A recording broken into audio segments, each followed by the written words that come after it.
소영이 12번째 말라기입니다. 오늘 말씀은 3장 7절로 8절까지, 제목은 내 이름을 멸시하는 제사장들아 돌아오라 라는 제목을 가지고 나눕니다. 3장 7절로 8절입니다. 만군의 여호와가 이르노라. 너희 열조의 날로부터 너희가 나의 규례를 떠나 지키지 아니하였도다.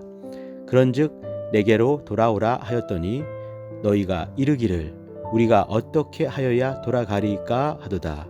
사람이 어찌 하나님의 것을 도적질하겠느냐. 그러나 너희는 나의 것을 도적질하고도 말하기를 우리가 어떻게 주의 것을 도적질하였나이까 하도다. 이는 곧 11조와 헌물이라.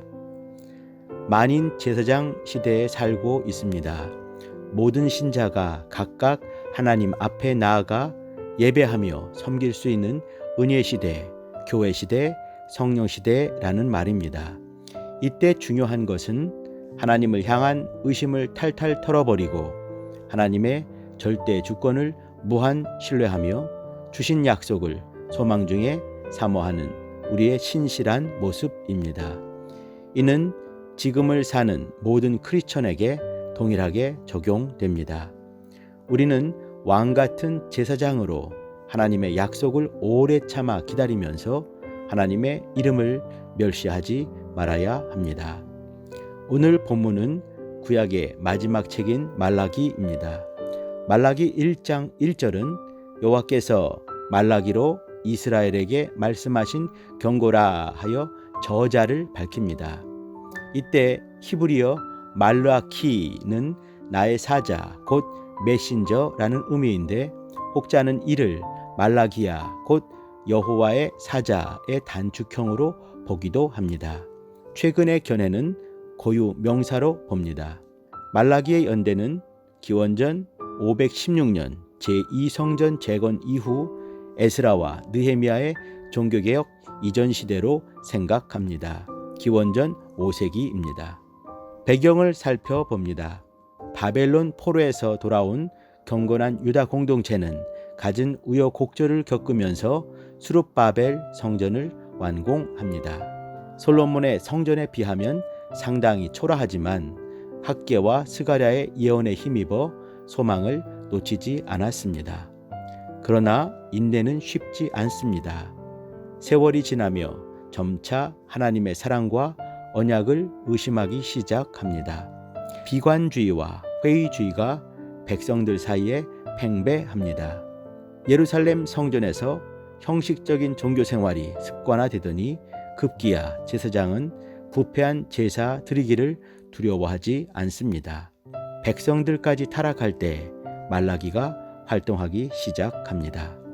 말라기는 논쟁 형식의 대화체를 사용합니다. 이는 질문과 대답을 통해 학습과 훈련을 이루는 랍비의 교육법입니다. 유다 백성의 질문은 당돌하기 그지 없습니다. 1장 2절 주께서 어떻게 우리를 사랑하셨나이까. 1장 6절 우리가 어떻게 주의 이름을 멸시하였나이까. 1장 7절 우리가 어떻게 주를 더럽게 하였나이까. 하나님의 사랑을 향해 정면 도전합니다. 하나님께 드리는 헌물에 대해서도 이 일이 얼마나 번패스러운고 하며 불신앙의 한계를 넘어섭니다. 2장 17절 공의의 하나님이 어디 계시냐. 주의 오래 참으심이 아니었다면 우리는 살지 못했을 것입니다. 경건한 유대인이 세월 따라 소망이 희미해지자 패역한 종교인으로 전락합니다. 말에 인격과 신앙이 묻어나게 마련이지요. 3장 14절 하나님을 섬기는 것이 헛되니 만군의 여호와 앞에 그 명령을 지키며 슬프게 행하는 것이 무엇이 유익하리요. 이처럼 주의 말씀을 소중히 여기지 않는 자들을 향해 하신 말씀이 오늘 본문입니다.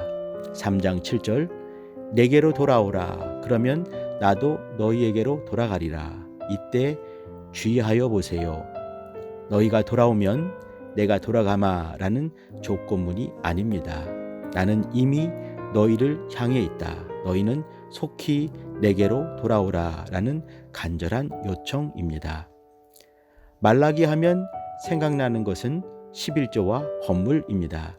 주께서 나를 시험하여 내가 하늘문을 열고 너희에게 복을 쌓을 곳이 없도록 붙지 아니하나 보라 라는 말씀을 설교자의 방점 찍힌 목소리로 절기마다 듣습니다. 틀리지 않지요. 그러나 강조점은 사뭇 다릅니다. 말라기는 11조와 헌물을 법으로 강제하지 않습니다.